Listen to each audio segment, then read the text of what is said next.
guys, welcome to the Katie Halper Show. On this week's show, we talked to Jill Stein, Green Party nominee for the President of the United States.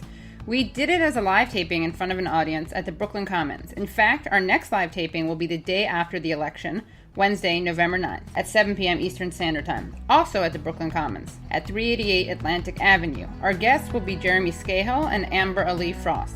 So you can come in person if you're in New York, or you can listen on the radio live at WBAI.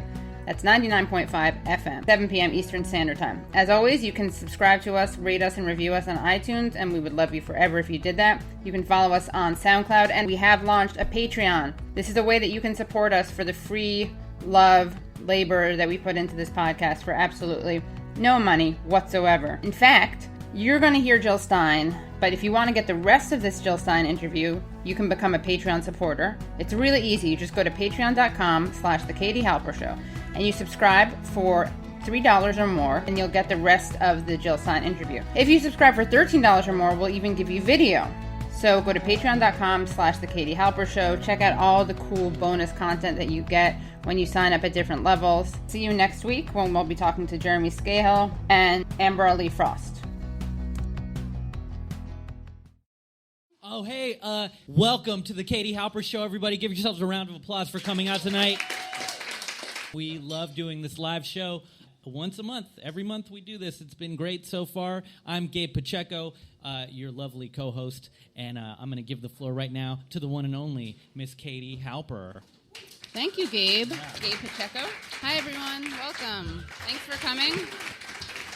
We're thrilled to have with us Dr. Jill Stein, the Green Party nominee for the President of the United States of America, live in the flesh. In vivo. Ladies and gentlemen. The one, the only. Jill Stein. Thank you so much for joining us. Man, my honor. Can we get some water for Dr. Stein, please? Oh, tea. Oh, you guys are on it. You do not drink, is that true? It's true, yes. You don't drink alcohol, I mean. I don't drink alcohol. I don't smoke dope. I'm like really boring at a party. But that's why you're so good at the political stuff. You won't get distracted by the illicit substances. Take that, Gary Johnson. Yeah, you heard it here first. Yes, I said that. That's on the record. We thought we'd start with some kind of icebreaker questions before we get into the real heavy stuff. So my first question for you was what your thoughts were on cilantro. On cilantro? Yeah. Like, dislike? Use it all the time. Use it, okay. Yes. Are you saying that as a health practitioner, as a doctor, or someone who enjoys the taste of it? As somebody who eats it. Okay. Because you guys, I'm asking this because you know that this is a genetic thing. It's a taster thing. Some people hate that's right. hate cilantro, and some people love it. And so to some people, genetically, it tastes like soap. Soap, right? Yes. I remember learning that in my bio class. That's what. Yes, so right. yeah, I thought that would be an appropriate way to start the conversation. My whole family uses cilantro, too, including my abuela. So there you go. All right. So does mine. My nana. My bubby. What is it? Bubby. What's the Yiddish thing for grandmother? I obviously speak it really well. Nonna. Italian. Sure. Whatever. We're all ethnic. Okay, that's it. Go with ethnic jokes. That's the key. Okay, great. And Beatles, Rolling Stones, or Elvis? All of the above. Yeah. Really? Yeah. That's true politician. I know. That's the most. I was going to say that may be the most Clintonian answer we've heard from you. Hopefully that will be. Yeah. All of the above. Interesting. I'm Stones, Elvis, Beatles. You? I'm definitely. Elvis definitely informs my sense of style. He's really into appropriating. And then I like the Stones. The Stones. You know? Mm-hmm. Yeah. But if I got to babysit people, I'll put some Beatles on. To put them to sleep. That's what I'm saying. Exactly, yeah. Any favorite song you want to share? Favorite song? Long Train Running, if anybody can remember back that far. Doobie Brothers? Yeah. How does it go? Let's see. Oh, don't try to Howard Dean her.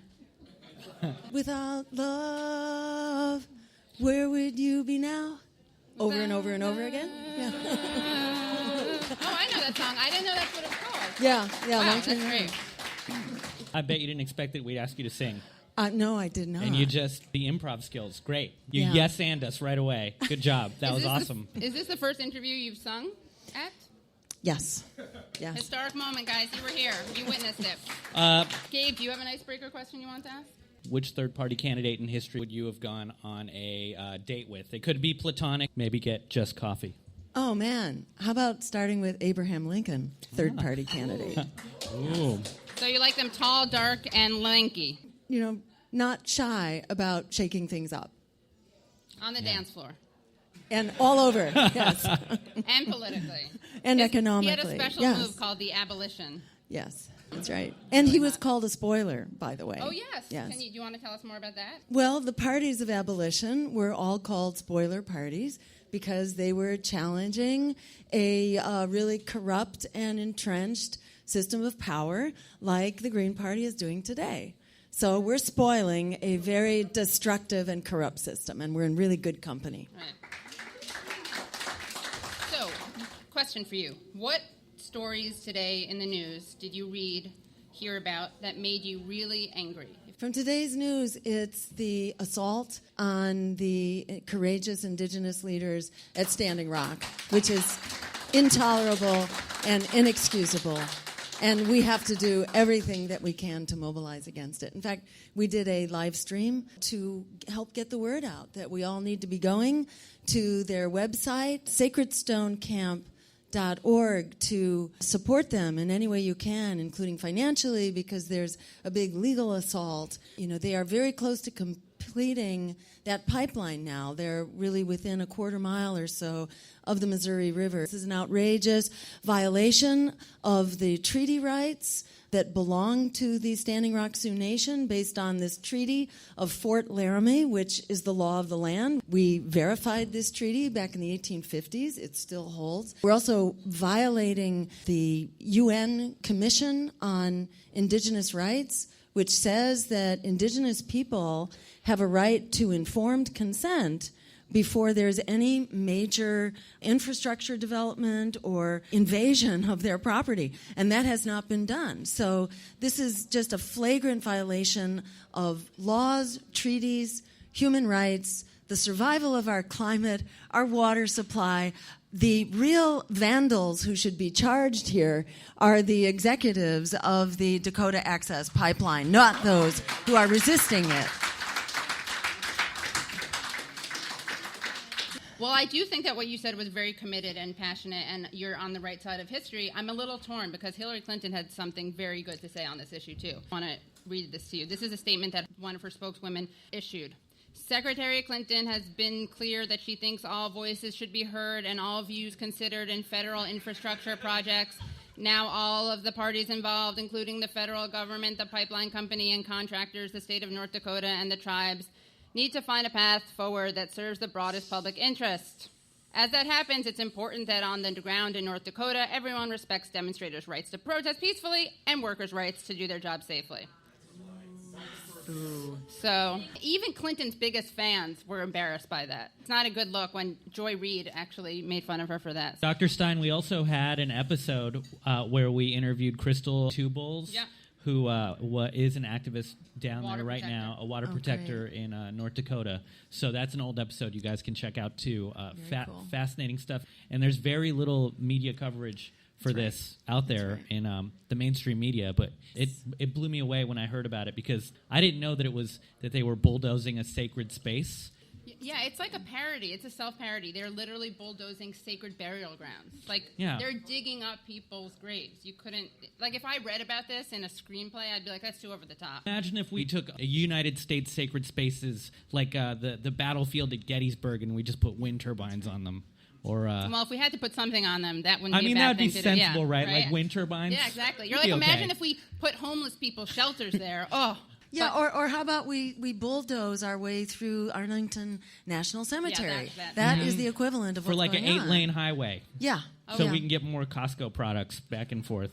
I can see the headlines now. Dr. Jill Stein and Katie Halper show Gabe Pacheco endorse bulldozing Arlington Cemetery. No, that's not what happened, guys. Here it comes. Yes, you heard it first. And what is going on right now in the campaign? You're at a kind of pivotal moment, right? And there's a certain magic number. Yes, so we are pushing for 5% or more. There's a voter revolt that is waiting to happen. These are the most distrusted and disliked presidential candidates in our history. The voters of America are being purposefully kept in the dark. There's a media blackout because there is a voter revolt that is waiting in the wings. It was 76% of American voters that were screaming to open up the debates because they want to know who else they can vote for. You know, even the supporters of Hillary Clinton and Donald Trump don't really support them. They're mostly afraid of the other candidate. And that's actually what polls have showed. Majorities are mostly afraid of the other candidate. So, you know, is democracy a question of who do we hate the most or who do we fear the most? This campaign or this strategy of voting for the lesser evil, it is a race to the bottom between the greater and the lesser evil, and sometimes it's hard to tell which one is which. But we are definitely making this beeline towards oblivion, whether it's the climate crisis that is boring down on us, whether it is the endless wars which keep blowing back at us, whether it is the nuclear weapons.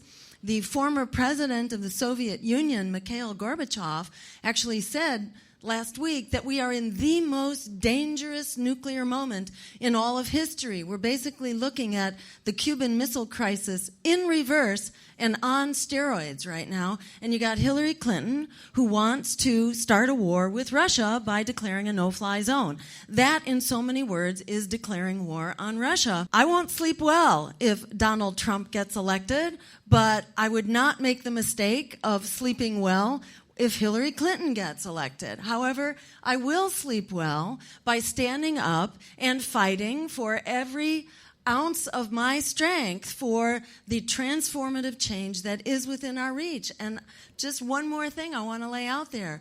The number of young people who are trapped in predatory student loan debt, 43 million young people and not so young people. That is enough to actually win this election if the American people had the privilege of actually knowing who the candidates are. We not only have a right to vote, we have a right to know who we can vote for. And if the American people were actually informed, we could see a very different result. So what's going to happen? You know, I'm not sure what will happen because every day you think we have hit the bottom of the pit in terms of this election that is just, you know, it's like straight out of your toilet. It keeps getting more and more outrageous and sleazy by the hour. So who knows where this sleaze pit is going to stop? But what I do know is according to a recent poll by Politico, we were actually at 5%. The other polls largely do not count.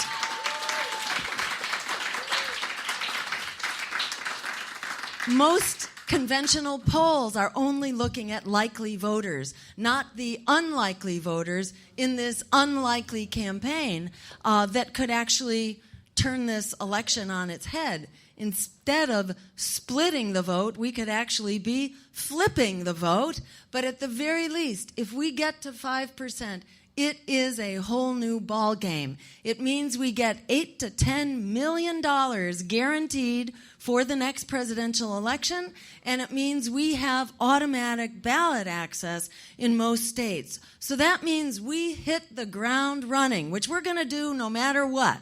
But if we've hit that 5%, we hit the ground running on day one after the election, and we can build much more powerfully that voice of resistance, that political resistance that we must have, whether it's a Democrat or a Republican in the White House. We need to be a unified and unstoppable movement for the change that we need, and 5% will help ensure that we get there. So what do you do on November 9th? What is the plan for the Green Party starting November 9th? Well, you know, one thing, let me say, that we hope to do just straight out of the gate as we begin the next cycle. You know, number one is to continue working with the social movements that really are the engine of change. The movement for climate justice, for indigenous rights, for workers' rights, and for peace, for immigrant rights. We continue to work with these campaigns and to work more closely with them. But also I think it's really critical as we move into the next cycle, to end for once and for all the stranglehold of fear on our votes. It's time, coming out of this election where so many people are really torn by this abusive political system, we need to start offering people a way forward with ranked choice voting. That needs to be the civil disobedience campaign for the next 4 years. Can you explain ranked choice voting for listeners? So real simple. What ranked choice voting is, it lets you rank your choices. So instead of just, casting your dice and hoping that your vote is going to do what you hope it will, instead you are guaranteed if your first choice loses, your vote is automatically reassigned to your second choice. So there is no possibility of, quote, throwing your vote away or inadvertently helping a candidate that you don't support. It really ensures that our votes will be used democratically, small d, to actually bring our values into our votes. Because if we're only voting our fears, then democracy has no moral compass. It doesn't have our values. It doesn't have our vision.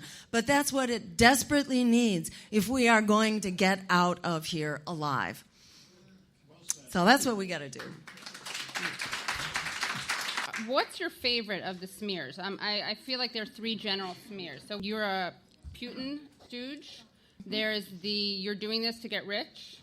And then there's the you are an anti-vaxxer. So of the three of those, I'd like to give you a chance to respond to them, but also tell us which one you find the most exciting.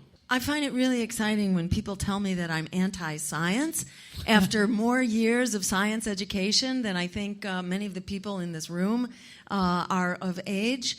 I had 4 years of college, then I had 4 years of medical school, and then I had 3 years of residency. So I've had quite a bit of science, and I really get quite a kick out of people telling me that I'm anti-science, that I'm anti-vax, and that I'm anti-Wi-Fi.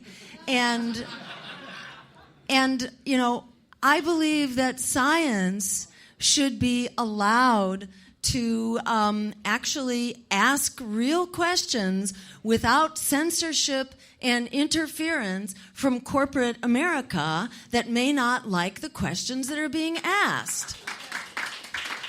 So I believe that the FDA should not be run by pharmaceutical companies, and it should not be run by Monsanto and the GMO companies. I think we have a crisis of trust in all of our institutions. We know this. There's something like a 10% trust rate in our political institutions now. 10%, slightly more than high. that. Yeah, probably it is high. I think it's like on a level of cockroaches that people have as much support for Congress. So, it's like, well, duh, let's get the big money out of this and return our political institutions, our political parties, our regulatory boards, not just the FDA, but the EPA and the CDC and all of them, to actually regulating on behalf of people, not on behalf of profit and the lobbyists and the campaign contributions that are basically doing this pay-to-play thing inside of our regulatory institutions. So for the record, do you explicitly support routine vaccinations? Yes, I do support vaccinations as a basic infrastructure of public health. And I'm addicted to Wi-Fi as much as anybody. But it is true that there is a certain body of science out there that is raising questions about the 24/7 exposure of very young children whose brains are developing. And all sorts of countries that we consider quite rational, from France to Austria to Israel, and a whole bunch of them are actually restricting the exposure of young children to Wi-Fi. I'm not taking a position on this, except that we need to allow the science to go forward. The NIH just did a study that raises some very serious questions, and what I'm saying is that we should not allow various profiteering interests to silence the science. We need to let the science go forward and see where it takes us. The NIH, the National Institute of Health. That's right. They're kind of famously known for being hippy-dippy anti-vaxxers, though. So that's right, yes. Guess so, yes. If you had to appoint Hillary Clinton and Donald Trump to your cabinet, what positions would you give them? Wow, let me think about that. I would appoint Hillary Clinton to a new Department of Corruption so she can use her expertise to help ferret it out.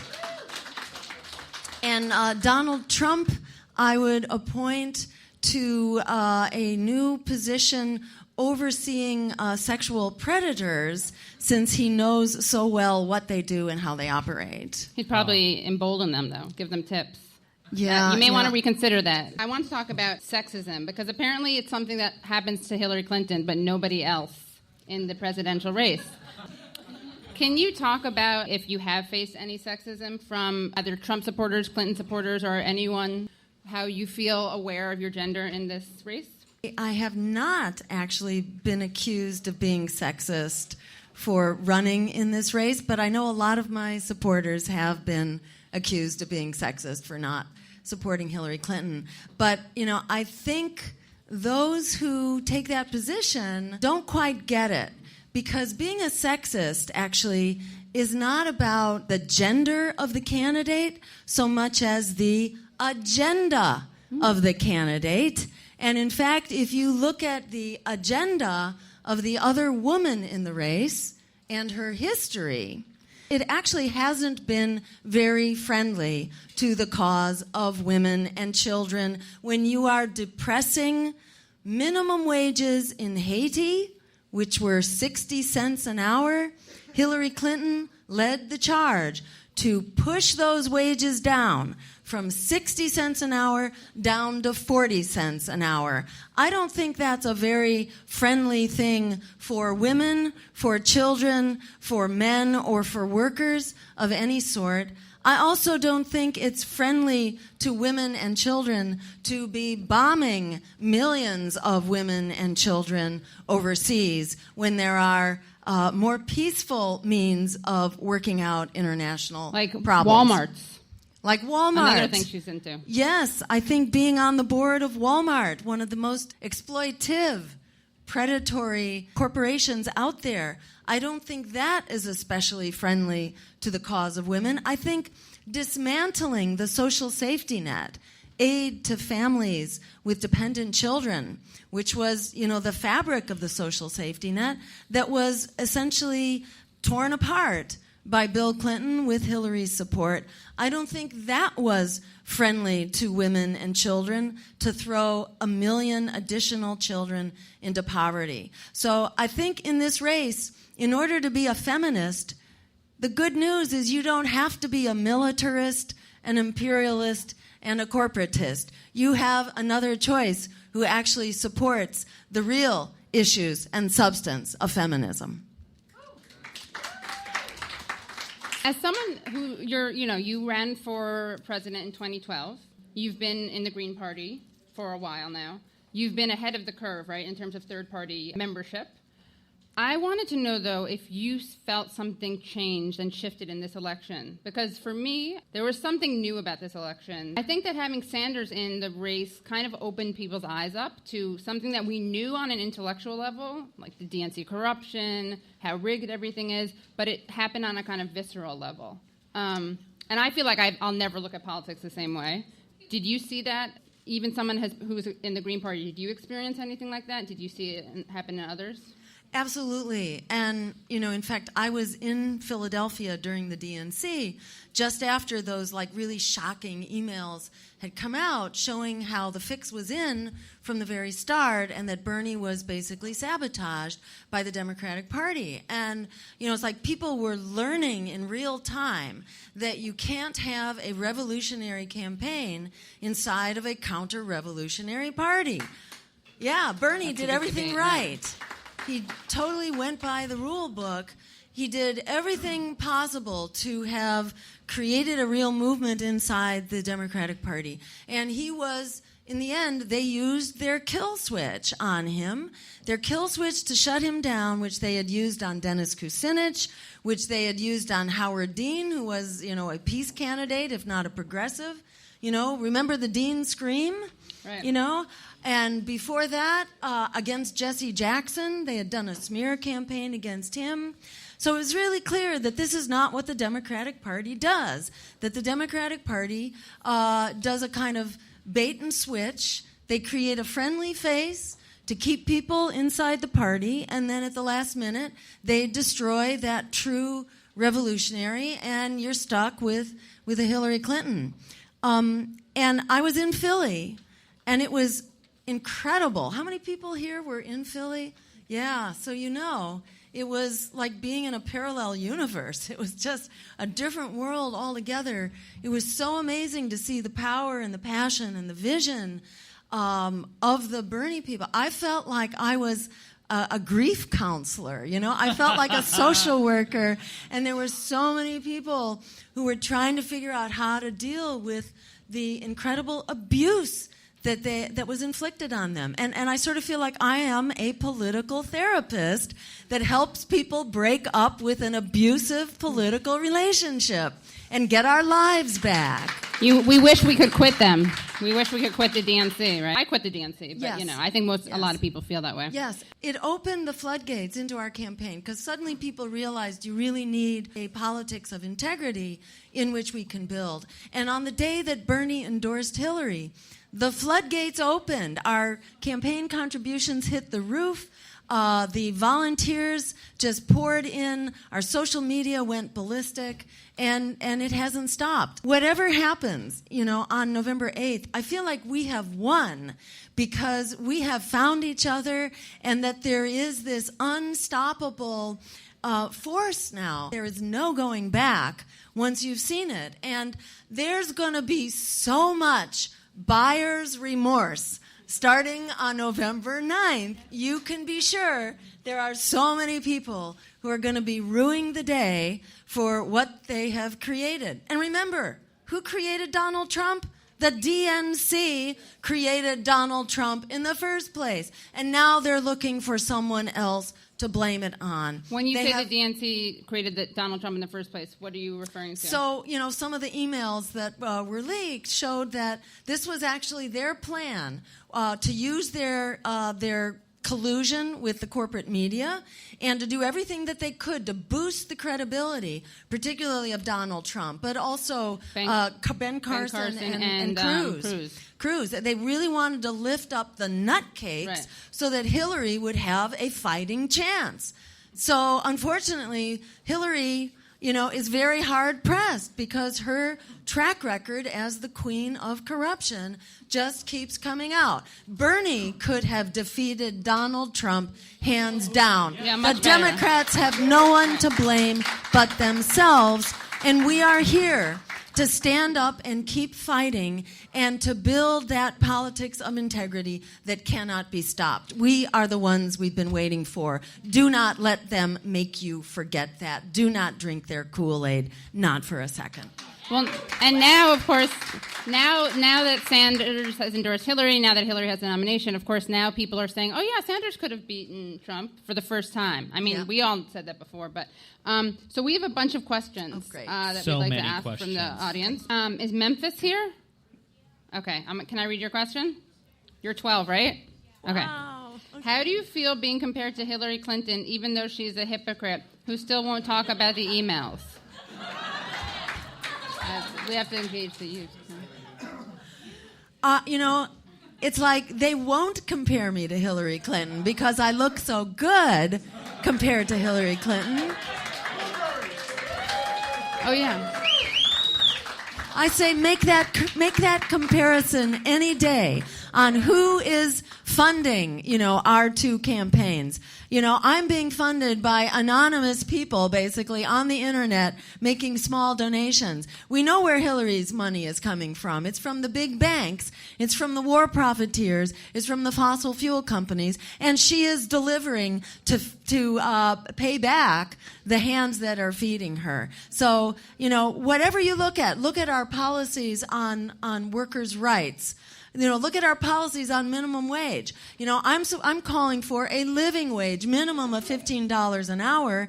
Hillary waffles a little bit and mostly lands around $12 an hour, which is still a poverty wage. We deserve living wages. She will not disavow fracking. She wants to expand the wars.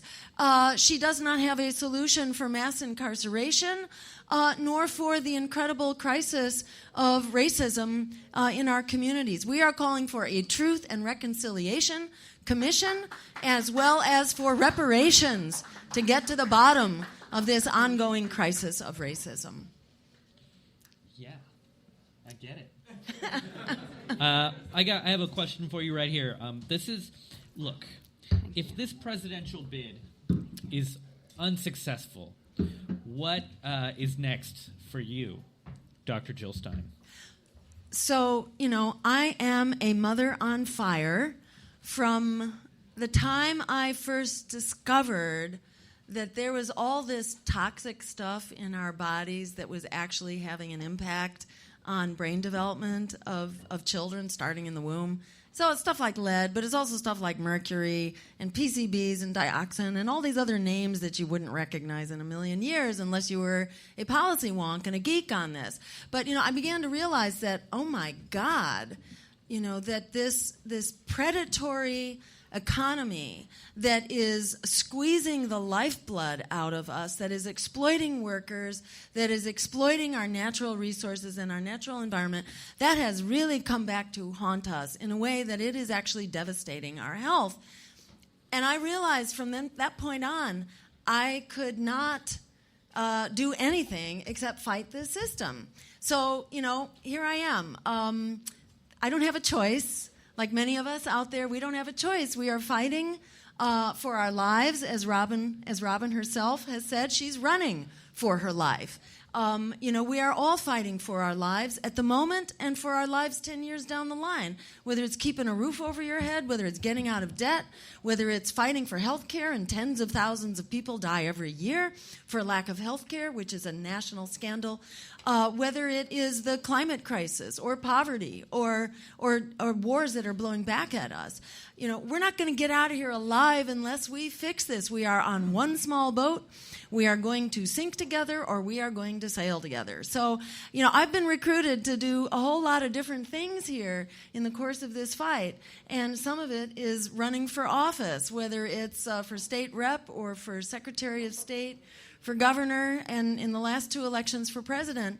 It wasn't my idea. I was recruited to the cause, and I am willing to serve in whatever way I can serve to help building this movement, which is basically all of us together, contributing our energy, our passion, and our vision, knowing that together we absolutely are unstoppable, we are visionary, we are passionate, and we aren't going away. We're going to be here, and I'm going to be with you on this team. Thank you for being a part of it. Let's say the Greens weren't going to win.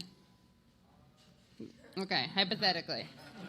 Hypothetically, if you're not elected president, who would you appoint if you had to? No getting out of it. You can either choose Hillary Clinton or Donald Trump. If you had to choose one of them, because one of them was going to be president. Gun to your head, or maybe drone over your head. Yeah, exactly. Right. Drone over your head, if that's a pro-Hillary statement from him. Death penalty for Central Park 5. If it's Trump. Anyway, that didn't work out that well. Okay, to me it did. So yeah, if you had to, if one of them was going to be the president, or else, if not, they would combine together and create a mutant that would have the worst of both of them. It's a lot of pressure. So, I think... What does Jill have to say about that? What does she have to say about the Israeli-Palestinian conflict? BDS, boycott, divest, sanction. Does she define Trump as a neo-fascist? And what keeps her so healthy and energetic? To find that out, become a Patreon supporter at the $3 a month level. And if you want some video, which is great because we make funny expressions, we even high five, just become a supporter at the $13 level. That's not the only thing you get. You get bonus content. You get a mug, Katie Halper mug. Who doesn't want one of those? Okay, we will see you next week when we'll be talking to Jeremy Scahill and Amber Lee Frost.